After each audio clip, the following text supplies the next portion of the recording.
yesterday I heard news that we got an octopus in the lab, and that inspired me that inspired me to remember about the John Oliver clip from over the summer where he was talking about octopuses. But we've been watering octopuses every year, I think, for decades, and we never got an octopus in. And the place that we order material from is a place in Florida, kind of a mom and pop biological supply company. They have educational tours that they do around the area. They have exhibits where they bring school groups in. So it's a nice place. And it's all dependent on what types of organisms they get in. I get excited about the octopus. I forgot to ask about cone snails, if we got any cone snails. We always order cone snails. We occasionally get them, but the fascinating news this week was we have an octopus. And I'm scared to death to go to the lab because octopuses are rather smart and intelligent. I'm afraid he may have, or she may have escaped, but I'm hoping he or she is still present. Yeah, there's like this museum in New Zealand or something, and the octopus escaped through the pipeways and back into the water, and they lost. There's a story I heard too of an aquarium, and my wife was saying, maybe that's from one of those Finding Nemo movies, but an octopus, or an aquarium where certain animals were missing from certain tanks, and it wasn't clear what was going on until finally it was discovered that at night, an octopus was going out of the tank, going into another tank, eating something, and going back into his or her tank. So they can be quite intelligent, or they are quite intelligent organisms. So I'm very excited to see. I haven't yet seen our octopus. Elise was in lab yesterday. I got to see it. Everyone in USB was stopping by the lab to see the octopus. And after the class, octopuses aren't very long-lived. Typically, a few years at most. Oftentimes they only live for about a year. So we always try to maintain our specimens in the tanks that are in the third floor of USB. So the octopus will eventually go there. But we'll have an opportunity to at least observe it in classes this week, or in lab this week. All right, so where we were on Monday, so we're in the middle of the mollusk lectures. We've gone through most parts of the agenda that I've set forth.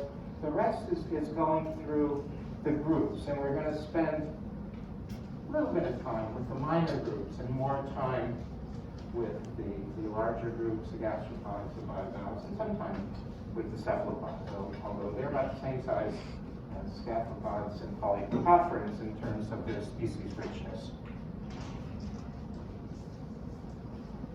Tree from our text, shown here again. These trees are wonderful for revealing the characteristics shared by different groups. And I want to expect you to remember, but on Monday, when we talked about the most recent interpretations of the relationships of the different classes, it supported this notion of Actylifera and Conchifera for the two main clades of mollusks.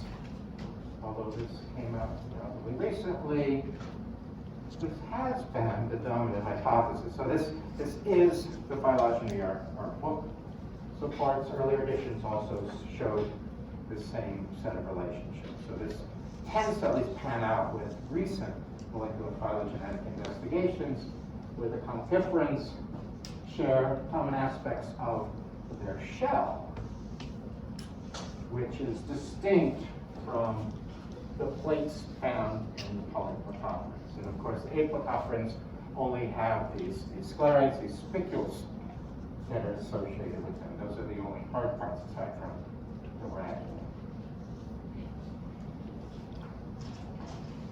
So, starting off, the apopopherans.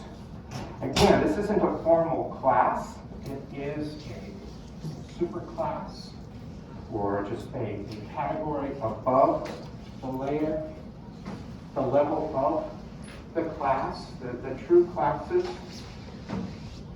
within the apopopherans.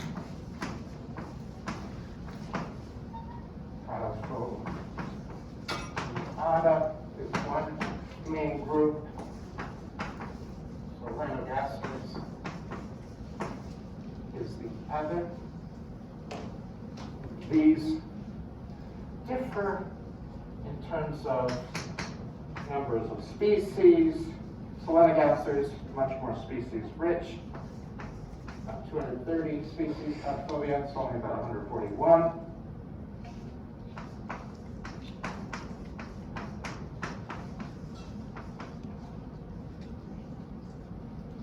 These have a foot, but it's relatively narrow, whereas the Coiling do not possess a foot.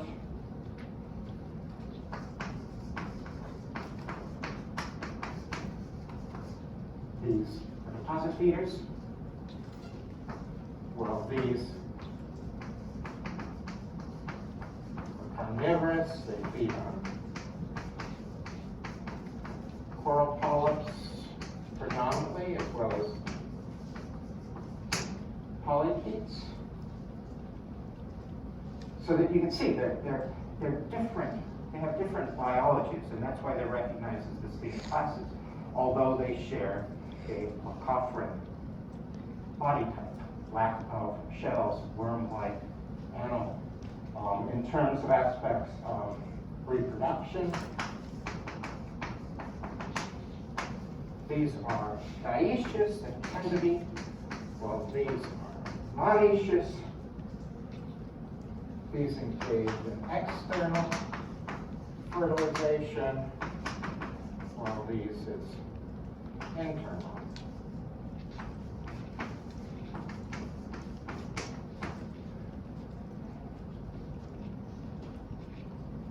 So major differences in aspects of the biology. We don't have any apocophorans in class.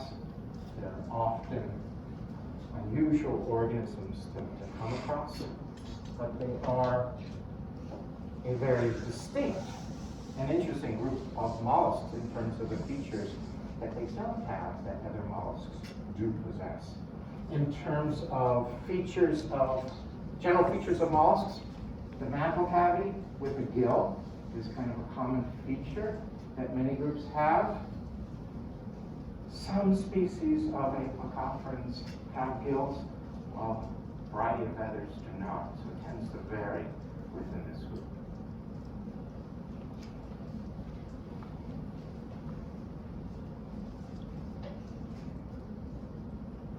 Polyplacophora, these are the chitons.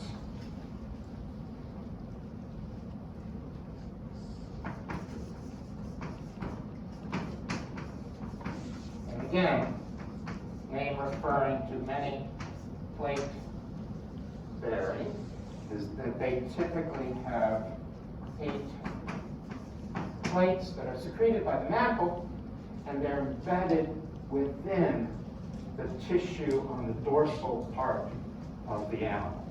In some species, for those of you who were early for the John Oliver clip, saw a chiton where you could not observe its plates. It was completely covered with the mantle. Gumboot chitons, those are called. Those are actually quite large. They could get up to this size. They do have the plates, but they're just covered by the girdle, the mantle tissue that has grown over these plates, but they are internal. Some species only have 7 plates, but the vast majority have these 8 individual plates that, again, if you were to, if this animal were to die, the organic material decays, we would be left with those 8 plates that are separate. These have a radular tooth, or not a radular tooth, but a radula, a ribbon of teeth that is used for grazing, and most chitons are herbivorous. They also have a very strong, many species have very strong radular teeth. Exactly why they need these, if they're just feeding on plant material, algae, is not sure, but some of them are capable of removing rock. So it could be related to digging out a little burrow for them. Otherwise, aspects of the internal anatomy, it's relatively consistent among most mollusks in terms of we have a complete digestive tract, mouth, anus, stomach, intestine.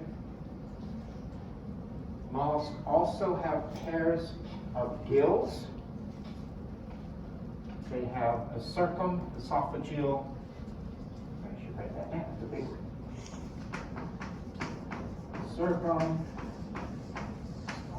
Circumesophageal nerve cord. John Oliver also referred to this in his video. It's essentially, it's a circumesophageal. It goes around the esophagus. It's typical in mollusks. And then they have pairs of nerves, not a single ventral nerve cord like we saw in annelids, or a single dorsal nerve cord that we saw in chordates, but a pair, not just a pair, we only see one pair here, but there are pairs of nerve cords that emanate from the circumesophageal nerve cord that extend into the foot, a pedal nerve, a pair of pedal nerves, and there are a pair that extend into the viscera, the remaining part of the body that contains the digestive organs and so forth. Like we saw in ham, possess the heart, a common feature within mollusks. They differ in terms of whether it's a closed or open circulatory system, closed within I wouldn't say cephalochordates, but closed in cephalopods. Cephalopods have a very active lifestyle, and so that closed circulatory system allows for that. But within many other groups, it's just an open circulatory system, pumping blood into empty sinuses as part of the ceiling. Chitons, like most mollusks, are dioecious. They have a gonad with a gonaduct that, in this case, empties into sides of the animal. These grooves, if we look in cross-section, there are paleo, what are referred to as paleo roots on either side. The mantle forms this little girdle structure around the side of the animal and then the foot. And that girdle provides for a little groove along the length of the animal where water flows. We'll see if we can do some fluorescein dye to show those movements of waters with the chitons. They flow down and out the back. And what's interesting with chitons, we'll also see this in monoplecoctons, they have a number of gills, pairs of gills located down that paleo groove. Gills involve gas exchange, also exit points for the gonads, as well as the excretory organs, the breeding or the kidneys.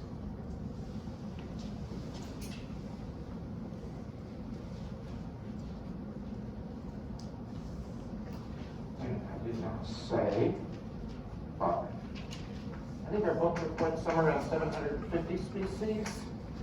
At least looking at the number of species described to date, there are over 1,200 species described. So it's the third largest class of mollusks. And they're very common. They occur in deep areas, but they can be very common in intertidal areas. So if you're ever at a tide pool, they can be quite numerous if you look for them. Some are quite small. The gumboot chiton is relatively large. Those are quite noticeable. The smaller ones can be usually not observed as you're going through the intertidal unless you're looking closely. They're not moving too much. They tend to stay put in a single spot. Monoplecoctons, and I recognize that I misspoke on Monday talking about only a single species of monoplecoctons.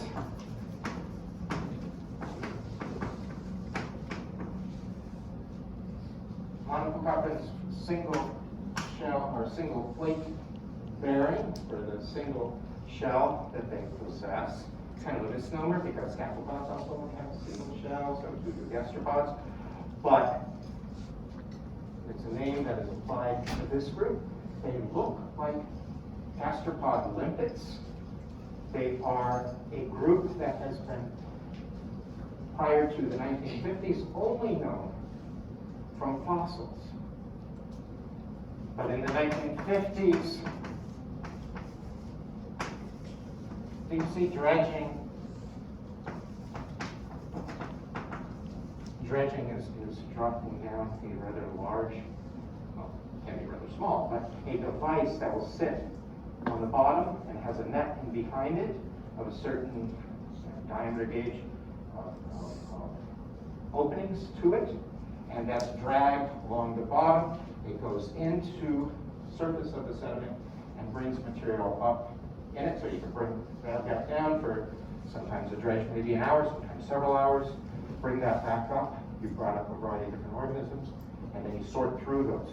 These were discovered in dredges from the 1950s, and that's when single species was described. Shortly following there, you brought dredge bunch samples, put them in alcohol, put them in a museum. Eventually somebody's going to go through and identify them. And the person who worked on these discovered that these were living examples of monoplecophorans. The fossil, many of the fossils, closely related fossil species were known as Papillae, and I'm not sure what the source of that name is, but the new species that was described was Neopaline, for the new version of Papillae. They've since been discovered in other locations, and what we do have today, where I misspoke on Monday, was that there are currently 33 described species, but these are deep water species. They're very rare to encounter. I haven't been dredging off Costa Rica, but I was dredging off Panama, and I never thought of looking for a monoplecophoran. Chances are we may have had some monoplecophorans. I just was too busy looking for my home snout that I didn't see any monoplecophorans. But they can be very difficult to get. So they haven't been used quite extensively in molecular phylogenetic work just because people don't have access to these samples. Samples in museums are very valuable because they are a very limited resource or limited availability. Monoplecophoran, so they have a single shell, as shown here. This is a diagram of a fossil species, and we'll see this when we talk about bivalves. But what you can see in the fossils are these, what are referred to as scar regions. So regions in the shell that presumably something has been attached to.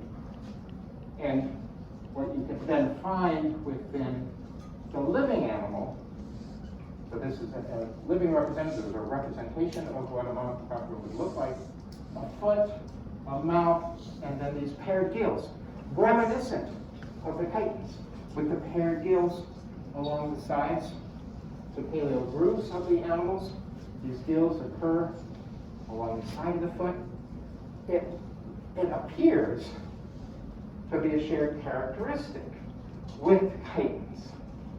And if you remember from Monday, this is part of a hypothesis referred to Cephalopods, a close relationship between monoplecophodans and polyplecophodans. And some of the shared features are these paired gills. Cephalopods was a clade proposed based on shared characteristics of these two groups. And in the mid-2000s, a group sequenced a monoplecophoran. Those data turned out to be highly contaminated with other sequences. So when they took those data and threw them into a data set and constructed a tree from them, the monoplecophoran sequences fell out close to the polyplecophoran sequences. Since turned out that that's not true, and more recent phylogenetic investigations have not supported this notion. So this is not a shared derived characteristics of these two groups, but presumably it's independently derived in each.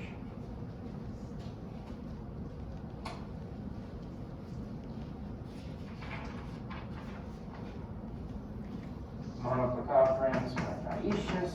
Again, vast majority majority of mollusks are dioecious. They have, it's interesting, their larval shell. I haven't seen many of the original articles about the life history of these animals, but I would suspect that getting larvae, observing larvae from these is a very rare occurrence. But larval shells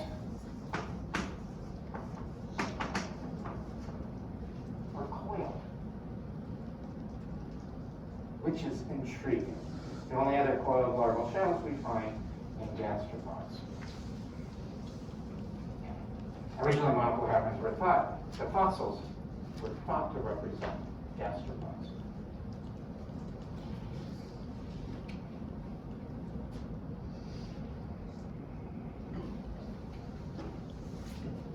Cephalopods,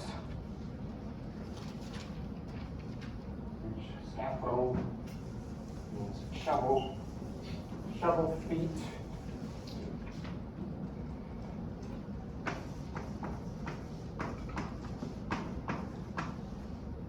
Cephalopods, also known as tusk shells, because they have this single hollow tusk-like shell that's open at both ends. The wider end being the end where, it's hard to call it a head, but where at least the foot emerges from the shell.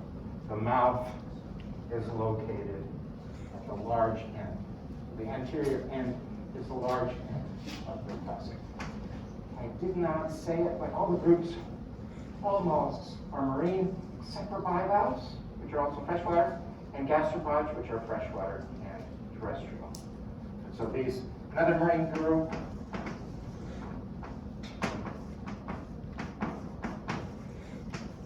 according to the most recent databases, I think our book says 650, but at least I see records of 615 described species. Feeding modes. They deposit feed. They have these tentacles with these club-like areas that will grab on to sediments and bring those materials into the mouth. So these are deposit feeding.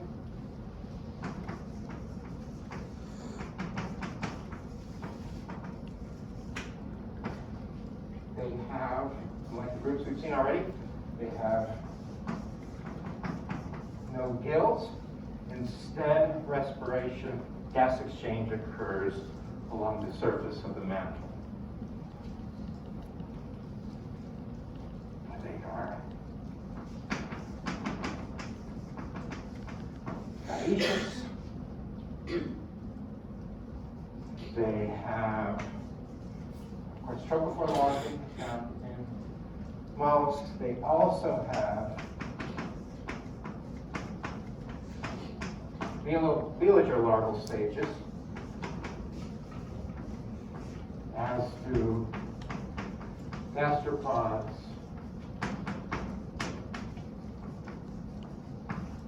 and bivalves. Remember, we saw images of the velager larvae. They have these velar lobes, a velum that extends from the animal itself. So it's just unique to cephalopods, bivalves, and gastropods.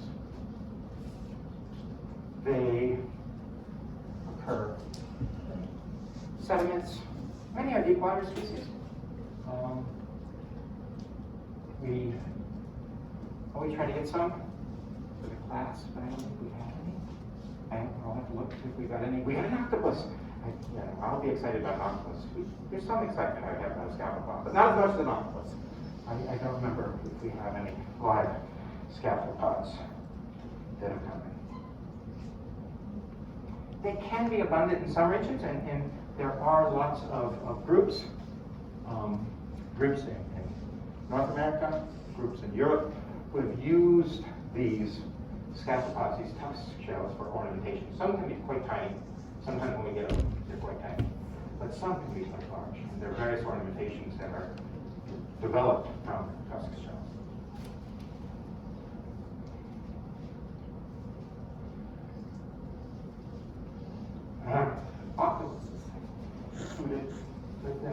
cephalopods. Cephalopod from head, foot.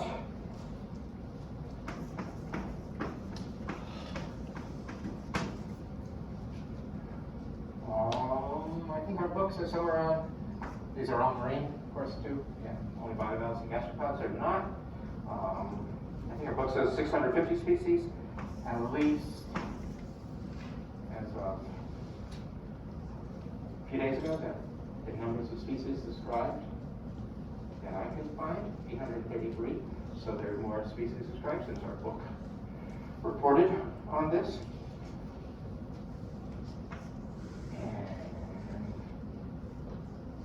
I did not say this for the cephalopods, but cephalopods possess a range. Most groups, some of these characters I'm going to forget to discuss.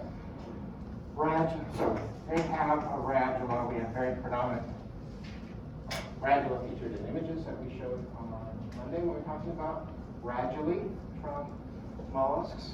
All groups except for bivalves again have radulae. There are some species that do not, some species of ankylosaurians, some species of gastropods that do not have radulae, but they tend to be at least an ancestral feature of all groups except for the bivalves.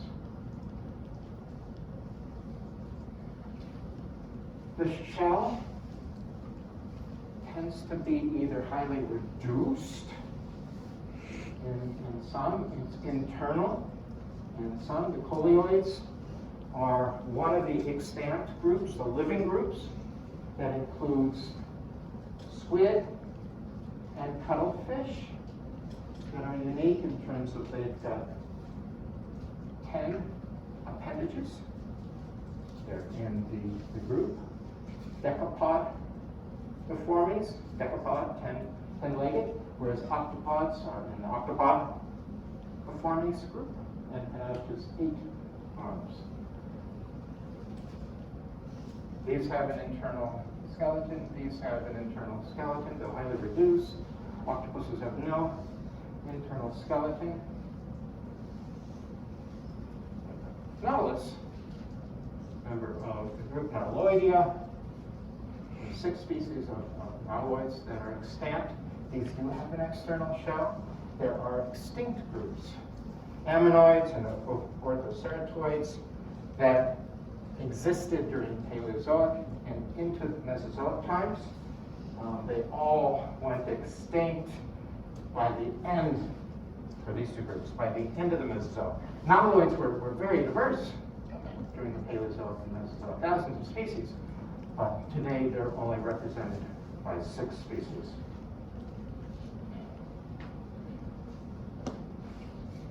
Some of the unique features of cephalopods is the fact that their head-foot region has been modified into these appendages, tentacles, and arms that we find in all cephalopods that are long used in prey capture. These are carnivorous, predatory animals. Another feature, they have the closed circulatory system.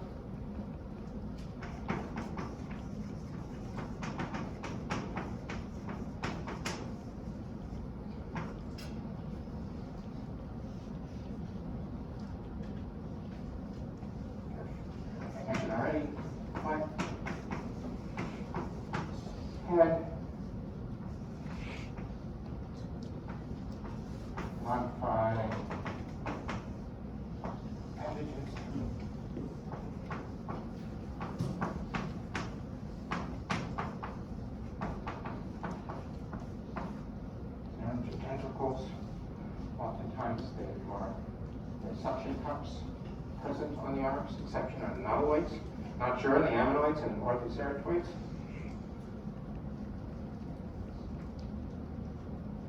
Closed circulatory system associated with they're very active. Lifestyle.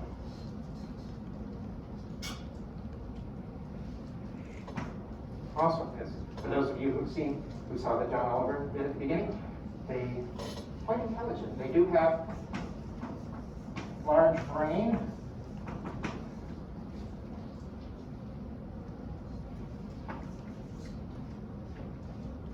Which is similar to vertebrates.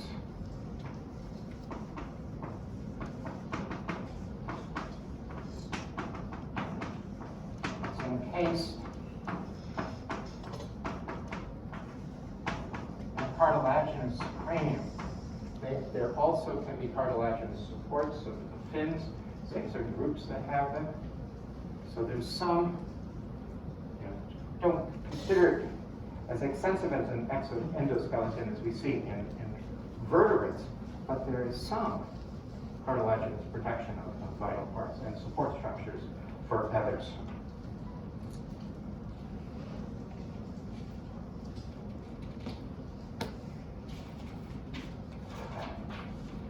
I already talked about this, but this is the image. This I don't even know if it's still featured in our Museum of Natural History in BSB once it moved. But there used to be a diorama when we had the museum in Ruthven that showed a scene from the Cretaceous that shows a shelled cephalopod. I'm not sure if that's an ammonite or a nautiloid. The differences are in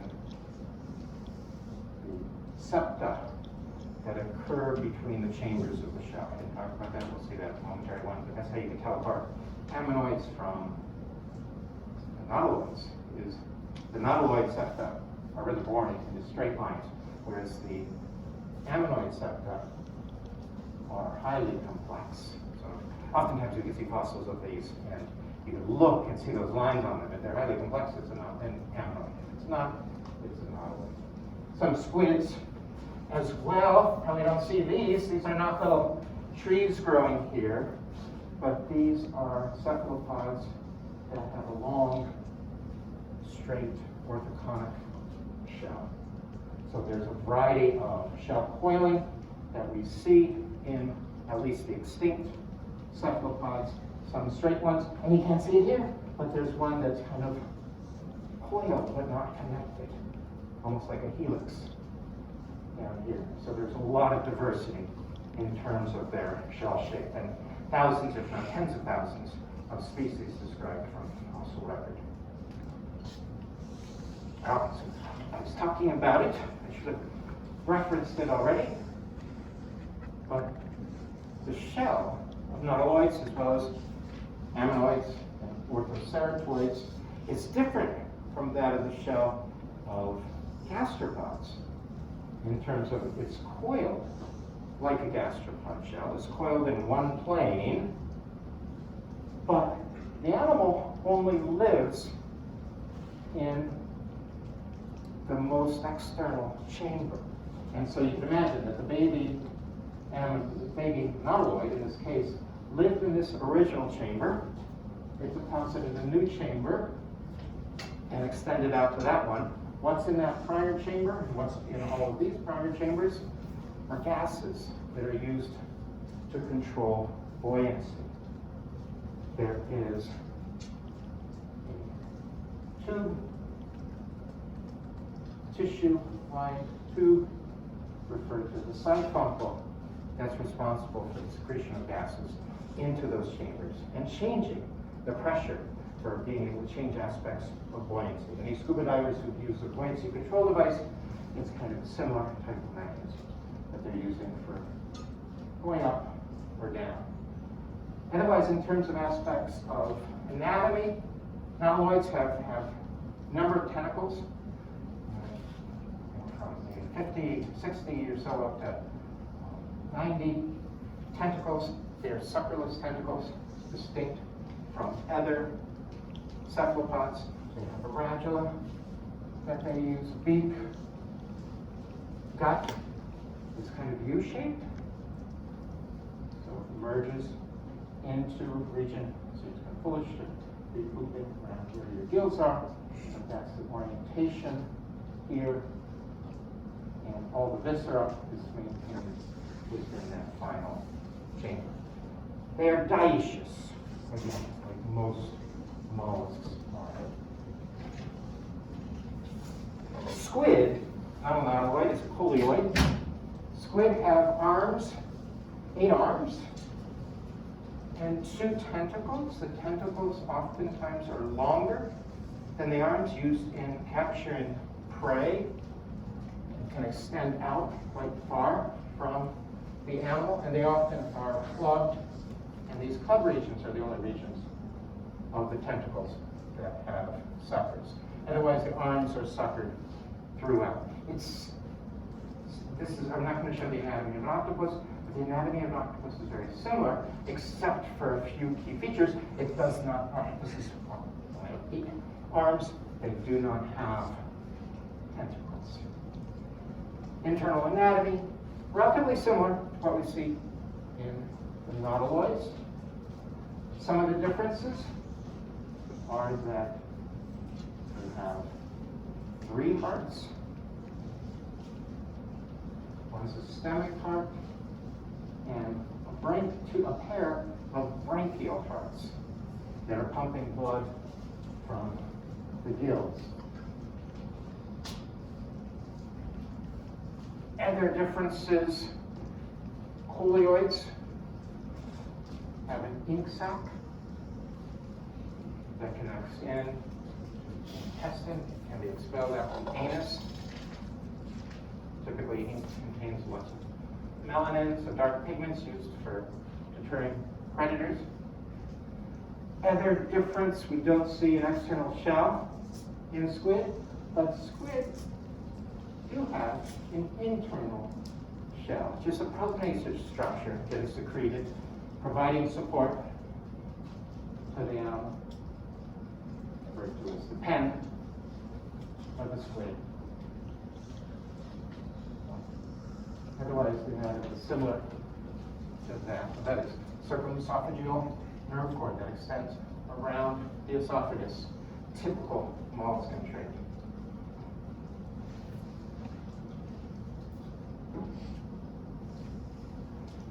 Cuttlefish. So squids only have 10. Looks like that's better. Cuttlefish. Oh, question. Yeah, are squids the only mollusks that have an egg sac? Are squids the only mollusks that have an egg sac? Coleoids are the only mollusks. Well, no, I take that back. So coleoids have an ink sacs they're the only cephalopods known to have an ink sac. We don't really know about that, the extinct groups. But coleoids have ink sacs, so octopus, squid, cuttlefish have ink sacs. There are some gastropods that are capable of releasing ink. We have some of those, we have one of those in lab this week, and it may make a mess, but there are some Posteriors, some sea slugs that are capable of producing ink as well. They're not homologous features, they're independently derived. In terms of hard parts, so the pens of the squids, beaks, of course, of all cephalopods, and cuttlefish have an internal shell known as a cuttlebone. These you can find sometimes at beaches. They may wash up in droves. Otherwise, they occur within the cuttlefish body. They are similar to the chambered shell of the nautilus and the ammonits in terms of the fact that they're full of little chambers, and they are also involved in maintaining buoyancy within cuttlefish. The other place you could find these, typically at pet stores, I think. I'm not sure exactly the purpose, but you put them in cages with parakeets or other birds, and they're either related to, making the beak a little bit more dull, or it's a source of calcium. I'm not sure exactly what the use of these in bird cages are, but birds do go over it. I had a parakeet when I was young. We put these in the parakeet cage, and they would kind of go over and do something. I had no idea that they were from mollusks. One other hard part, which I don't think I'll get a chance to talk about, but This is referred to as a paper nodules. The shell. The shell is secreted by a pelagic octopus.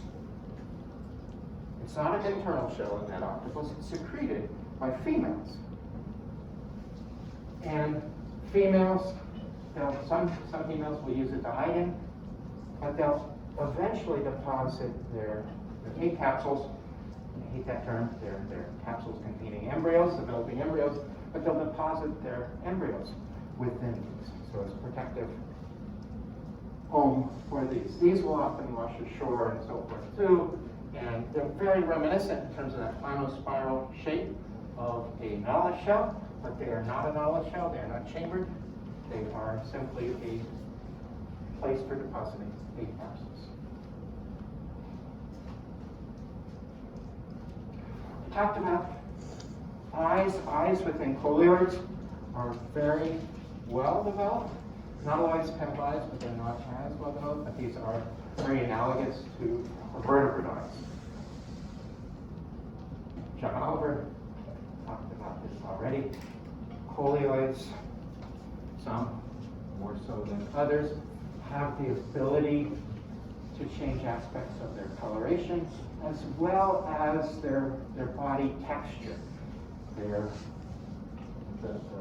skin is innervated and permits for chromatophores, little cells involved with the displays of colors, as well as muscles in the skin to be able to create these little structures on them.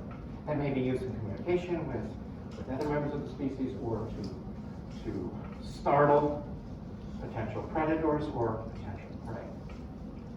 And there's a series of images. I think this is one John Oliver used, but you can see nothing here. Oh, we're starting to see it.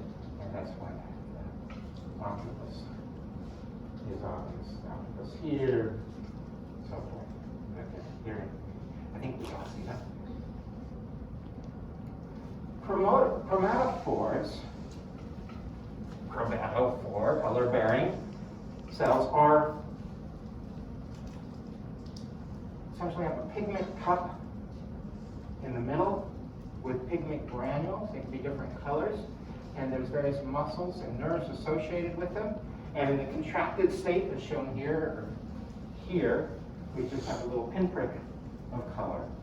But when the signal is sent, the muscles shorten and kind of pull on that sac to make it larger so that the color is apparent. There are different colored chromatophores depending on layer of the epidermis. So by contracting different ones, the individual cephalopod is able to control aspects of the color. We see this in coleoids. Nautiloids don't have chromatophores. And I already talked about ink, but cuttlefish, squid, and octopuses create ink to preserve predators. Certain places I've been where people collect octopus for eating, often put them in small jars or sometimes a Coke can, a Coke bottle, and they'll be carrying that around with them, and it's essentially purple because of all the ink that the octopuses have released. Cephalopods engage, so they're dioecious again. I haven't said that yet, but like most mollusks, they're dioecious. They copulate, where the male inserts a spermatophore.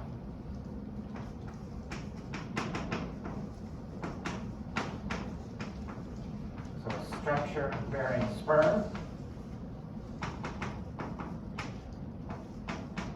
into the female's mantle cavity.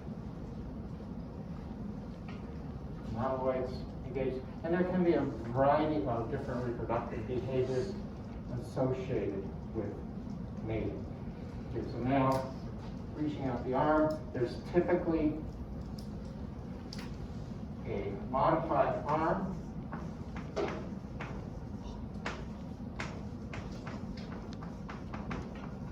that is responsible for the transfer of spermatophore.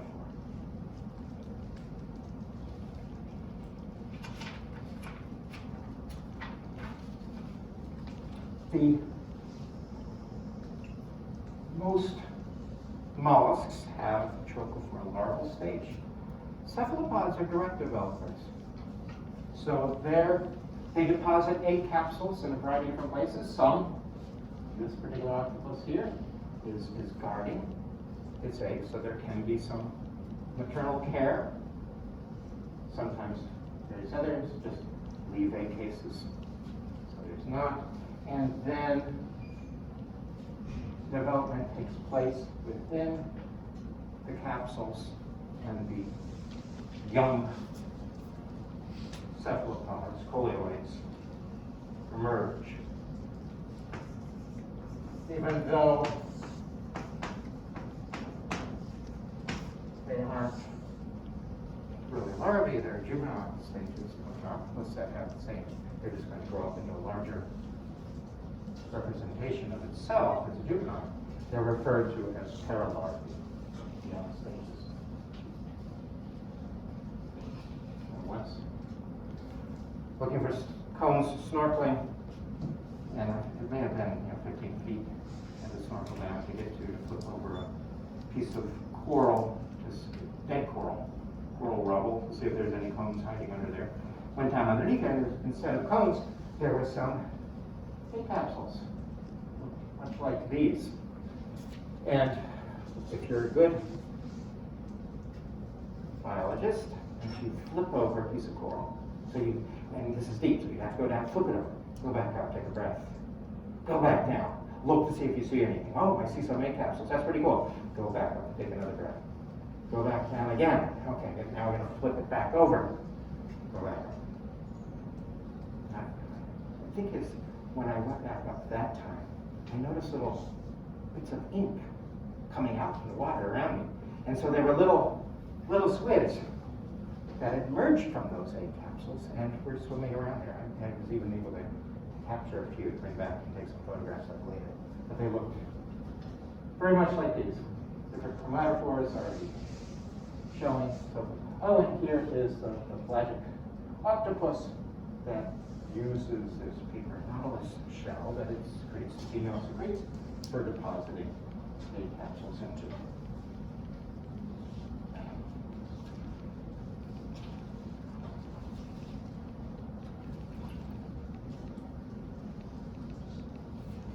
Gastropods.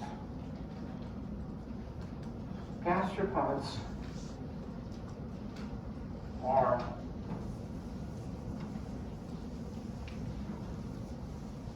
the phylum Mollusca is the second largest phylum after arthropods. Gastropods are the vast majority of mollusks. So gastropods,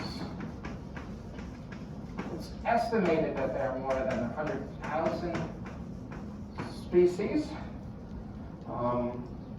at least according to records I see, so current number of described species, at least that are in online databases. There are 88,000 described species. Is this possible? I'd like to think it is. When I first started working on cone snails, it's a family of snails, we thought back then it was about 500 species. It wasn't that long ago when I first started studying them. Now we recognize more than 900 different species of cone snails. Oftentimes species are thought of to be a widespread unit, and once people start investigating that further, oftentimes using molecular phylogenetic, they discover that it's not just one species, but a complex of species. So chances are we're going to discover many more additional species, and it will be much greater than 100,000. Gastropods have a number of unique traits. They have a coiled shell. We also see coiled shells in some extinct, as well as extinct cephalopods, as well as nautiloids. But these have coiled single shells in which the entire body of the animal can occupy.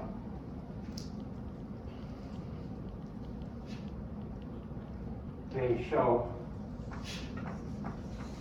a lot of variation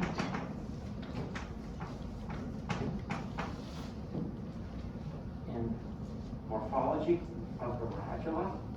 It's related to feeding. So what we see within many gastropods is tremendous diversification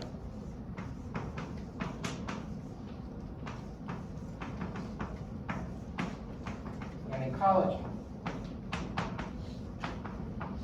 I apologize, I cannot write very well here, but they show a tremendous bit of ecological diversification. And it may be associated with plasticity of the radula.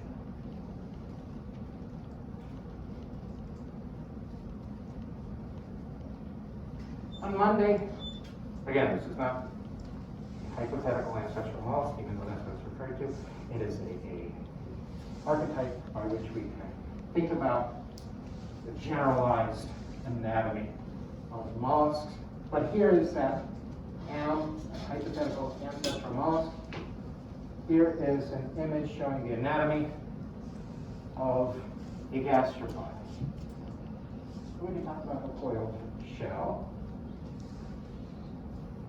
It's not, this gives the impression that it's completely open, and of course it's not typically completely open. It is coiled nature that the animal coils up into.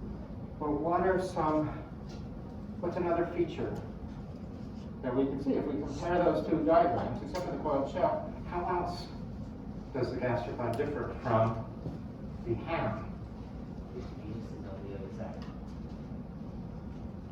Anus is on the other side, yep.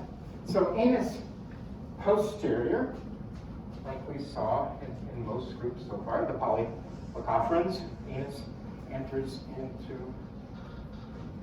posterior part of the animal. Here it's exiting close to the head. What else? Snail's a crop. Snail is a crop. In here, yeah, so that's crop. You know, this could be part of a crop. But yeah, in that diagram, it does have a crop instead of just a stomach, what it's referred to as, but it's the crop typically is a storage place for food, so it can be analogous with the stomach. What else do you see that's different? Yeah. Eyes. We do have eyes on here, whereas hypothetical ancestral mollusks assume not to have eyes. So mollusks or gastropods, many mollusks have evolved eyes. Gastropods have eyes. This particular snail has some eyes at the tip of the tentacles. There are many snails that have it this way. There's some snails, basometophoran, baso being at the base, metophoran bearing. I don't know what macro stands for, maybe tentacle. But they have eyes actually at the base of the tentacle, which seems completely weird, but that's how some snails have their eyes. What else?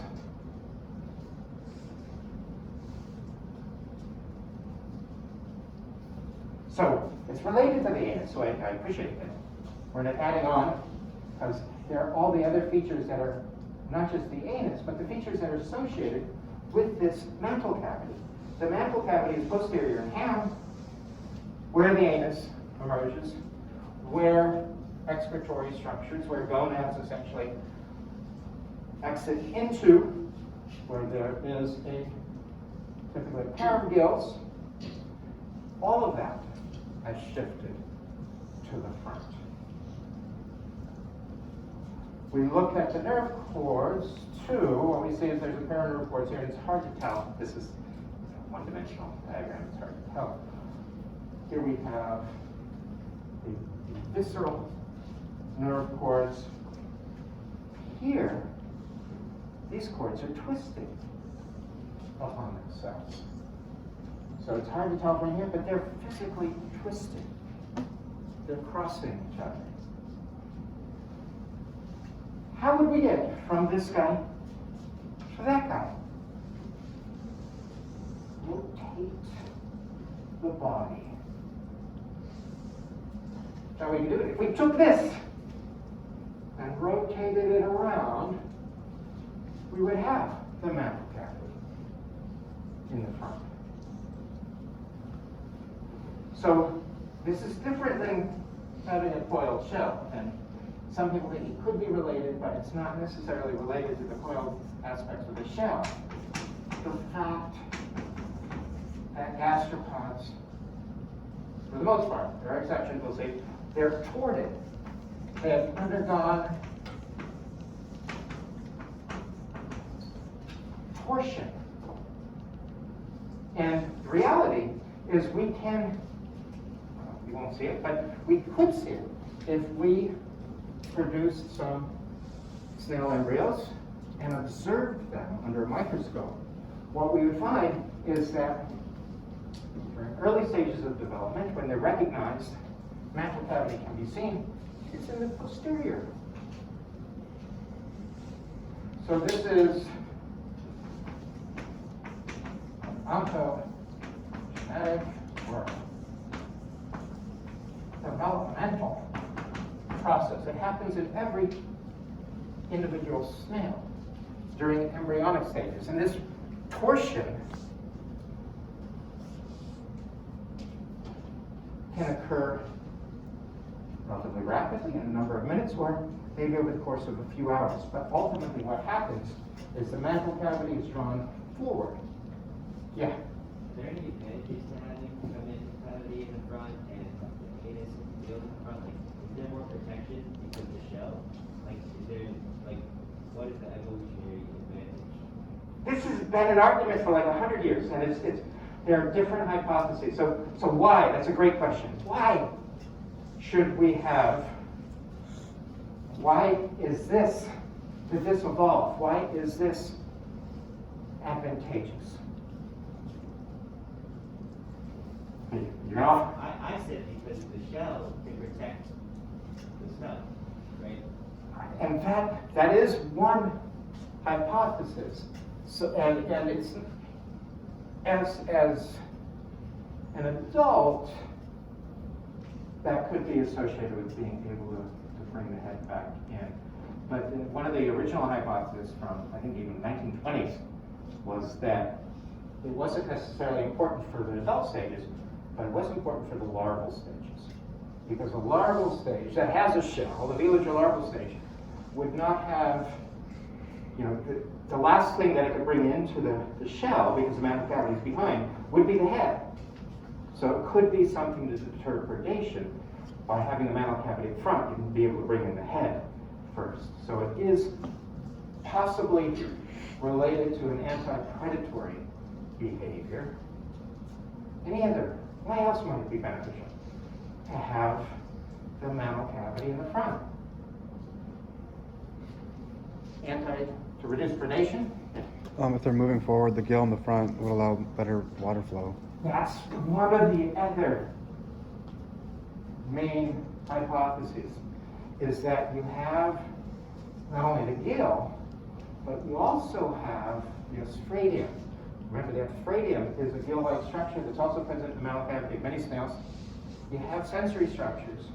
You have gill in the front, so you're maybe better able to track potential food items, prey, mates, so forth. By having that in the front, you have water that's coming towards you. That's another hypothesis. Any others?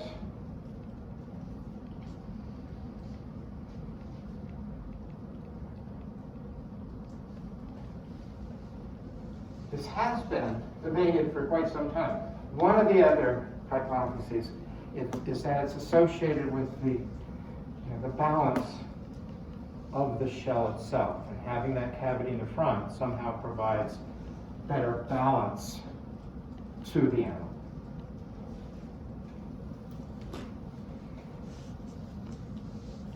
It probably has something to do with the shell, and I'll go through reasons why I think that shortly. I'll get to another group. So this is a bad figure. I hate this figure because it suggests that this happens in an adult stage. These are supposed to represent larval stages, and this is the process by which torsion occurs. Torsion is counterclockwise.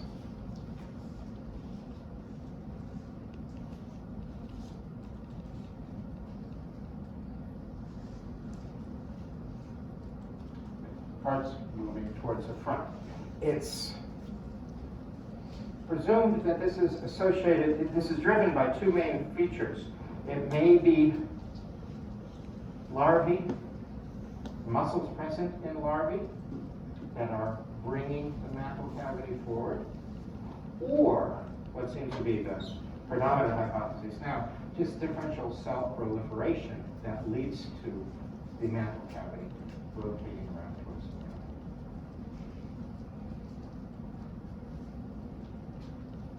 Not all. So, these are not good groups, but people recognize for some time three main groups of gastropods: Prosobrites, gills in front,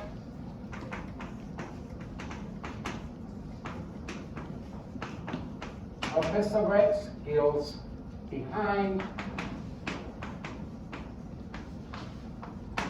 and then pulmonates, or lungs. The mantle has no gills. The mantle cavity is vascularized and it's used as a lung. Posteriors, gills. There is any remnant of a mantle cavity. They undergo torsion, partial torsion, as larvae, Posteriors do, but then they detort. So they are similar to the hand. They kind of undergo torsion and then undergo detorsion, so that mantle cavity is present, or gills, in some of these nudibranchs, is positioned in the posterior. Posteriors, I put these all in quotations, right, because they're paraphyletic assemblages. Now, Posteriors tend to undergo detorsion. What else do you notice about Posteriors? They also don't have shells, or if they do have a shell, it's highly reduced. So this is the ancestors of Posteriors underwent torsion, and then sometime in their evolutionary history, there was a lineage that detorted, or multiple lineages, in fact, they're paraphyletic, underwent detorsion. Did this happen after they lost their shell or reduced their shell, or was it before?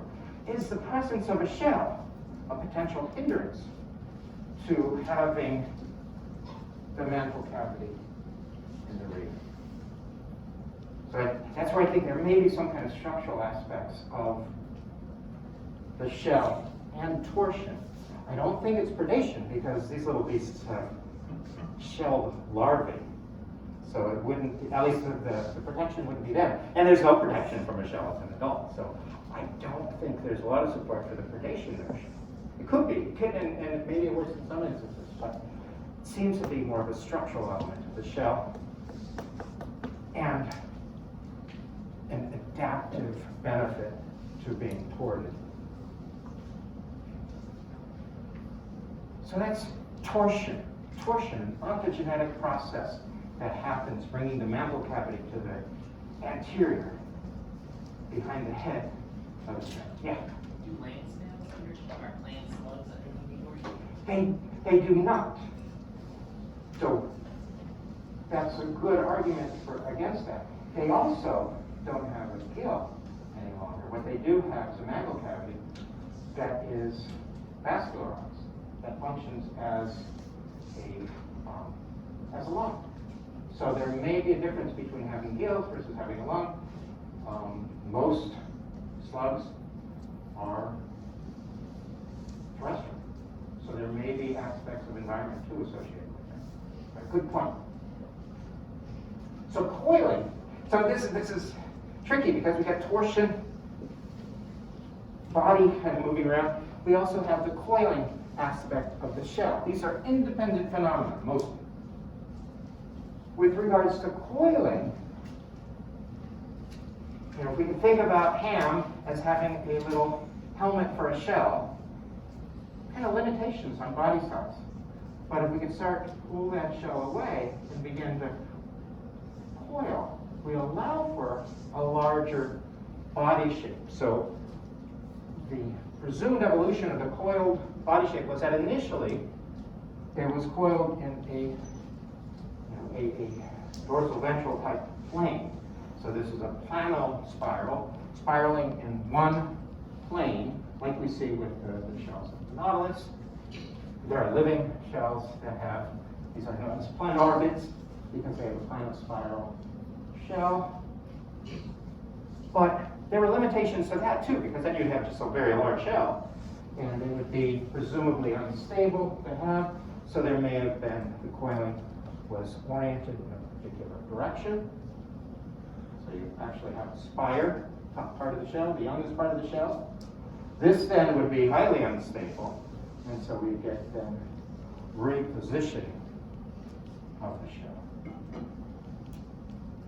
And shell morphology is tremendously variable among different gastropods. You may not have ever paid attention to it, but coiling of the snail shell has handedness to it. See the coiling counterclockwise or clockwise, to where you can have right-handed or left-handed shells.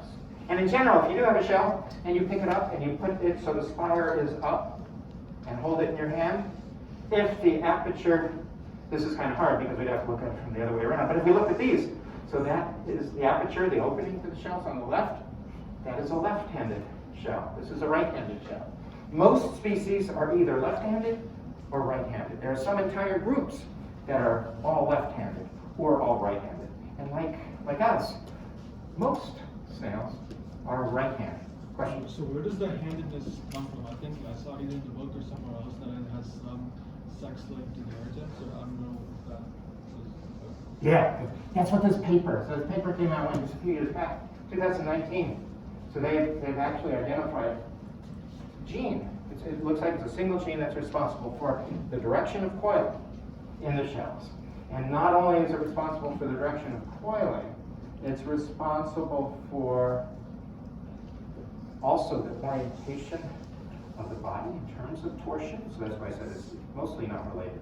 But this can be related to the wing that the animals tort. It's also related. Remember, mollusks undergo spiral cleavage. The direction of that cleavage can be in a counterclockwise or clockwise nature. And that's related to this particular gene. It determines the orientation of spiral cleavage as well as the direction of coiling, where you get right and left-handed snails. This is plainly visible, the impact of this on animals that have shells, but the impact can also be seen in slugs, which do not have a shell. But the impact on their torsion can be observed, because here we have a slug, and the opening to the mantle cavity is here. The pneumostome, the lung, mouth, literally. The pneumostome is on the right-hand side. This is a right-handed coiled slug, even though it doesn't have a shell at all, whereas the pneumostome of this individual is on the left-hand side. Torsion, coiling, the direction of cleavage in embryos is determined by a single gene. Yeah. So is there a reason, just to go back to the previous slide about the direction of color, is there a reason why the majority of the populations are right-handed dextral coiling as opposed to central? Does that provide greater stability in terms of their body plan, or is it just how the morphology happens to it? That's another good question, and I don't have a good answer to that. Yeah.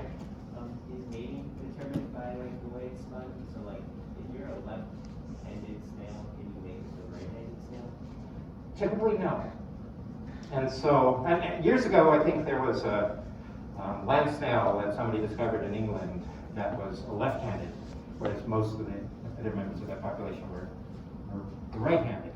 And I think there was a call for kind of like a public science initiative where they're trying to get people to identify a partner so this individual could make, and I think they ended up finding some additional left-handed snails. They're incredibly rare. In all my time working on bone snails, I've seen pictures of left-handed ones, but I've never encountered one in the field. They're all typically right-handed. We do have, so there are a couple different freshwater snails that you can find around here. If they are left-handed, they're a member of a particular family. Most members of that family are left-handed. Very often, a polymorphism within a species is usually unstable because other individuals that are different-handedness, it's not possible for them to mate with individuals of the other handedness. There's problems with orientation of reproductive organs in regards to the shell. Good questions. With regards to coiling, there are, these kind of look like monophycophorans, except for usually monophycophorans, the apex of the shell is more towards the anterior of the animal, but there are a variety of lipid-like forms, both multiple times within gastropods, that have a flat, uncoiled shell, but these are secondarily derived features. Their ancestors had coiled shells. The pulmonates, this is a view of pulmonates. Prosobrites, again, we don't really recognize these groupings anymore, but prosobrites tend to be dioecious, whereas the prosobrites and pulmonates are all monoecious. They have both male and female reproductive parts. This is spermatiform, oviduct, so they have both male and female parts. They typically outcross, so they breed with another individual, but some pulmonates are known to self and be able to produce offspring without a partner. Again, the pneumostome is the opening into the mantle cavity, so that would be about here, and it's a highly vascularized internal cavity that they use for breathing. A number of freshwater aquatic and some marine species are pulmonate snails. Another feature that many snails exhibit, especially the prosobrite gastropods, these are quite rare within the prosobrites and very uncommon in pulmonates, but an operculum. That is a protinaceous, sometimes it can be a calcified structure. In terms of the turbo, it's a highly calcified structure, a horny-like protinaceous structure on these hunks. That in some, it's used for closing, it's used as a door, for closing the opening to avoid drying out for terrestrial gastropods or for preventing predation, as in this marine gastropod. These conchs will actually use it as a device for them to flip over, and we should have some conchs in labs. We'll be able to see this in the lab. And then the radulae, we talked about this already. Radulae are highly variable within gastropods. It's related to their feeding levels. Another interesting aspect of gastropods, this is true within some, the gumboot chitin, in which the mantle, the girdle, completely covers the shells. These, though, the mantle is retractable, so they can be used to cover the shell.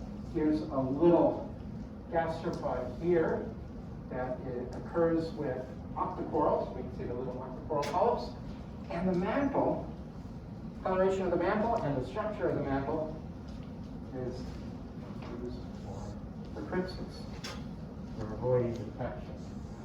Other land snails may have a mantle that covers their shell, and various marine organisms may have them. And they may be used for startling predators. I know at least when I've seen some of these cowries, you poke at them, and the mantle quickly is brought out. And so that change in color could be startling to a potential predator.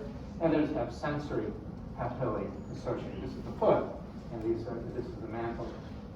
It's covering the shell. Lots of cowries have mantles that completely cover their shell. So Prosobrites, probably about half of the class Gastropoda includes the Prosobrites, which are predominantly marine. Fun snails are considered a Prosobrites. Again, gills in front, mantle cavity in front.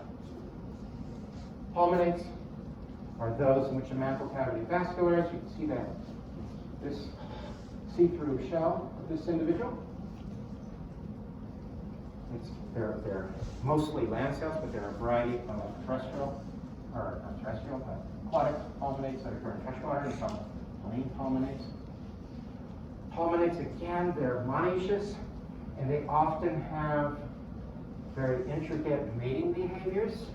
So this is a pair of slugs that get together and secrete mucus and end up from a limb of a tree. These are their penises. The penises intertwine. It's presumably a complex behavior to ensure that there's exchange of sperm, because sperm is cheaper than eggs. It could be advantageous for an individual to just receive sperm from the eggs and not contribute anything. Pulmonates are facing some of the same challenges that terrestrial vertebrates faced. They can depend on, in the case of this particular slug, their egg cases being deposited in moist or aqueous environments, while others may deposit them in soils. And there are some pulmonates that actually secrete eggs that are reminiscent of the amniotes, with small shells that are covered, preventing desiccation of the shells, of the embryos. Posteriors are like pulmonates. They're hermaphroditic. Some have remarkable ability of regeneration. This is the head that's been lopped off one of these little sea slugs. That's the body. They can, within a few days, regenerate the rest of their body. Posteriors often form groups for mating and then deposit egg capsules. We have one of these. They're hermaphroditic. It may have already mated with another individual. Years past, we've been lucky and get egg capsules deposited in the lab. We may have a chance to see those this week or in future weeks. And most of Posteriors, even though many are shellless, like these two examples here, they do have larval stages that possess the shell. And I'm not going to be able to get to my house today. And I spent too long talking about my snails. But we'll have a chance. You'll see some bivalves in class in lab on Thursday and Friday. Otherwise, I'll introduce bivalves on Monday's lecture, just briefly. Hopefully our octopus is still alive. I'm looking forward to seeing it.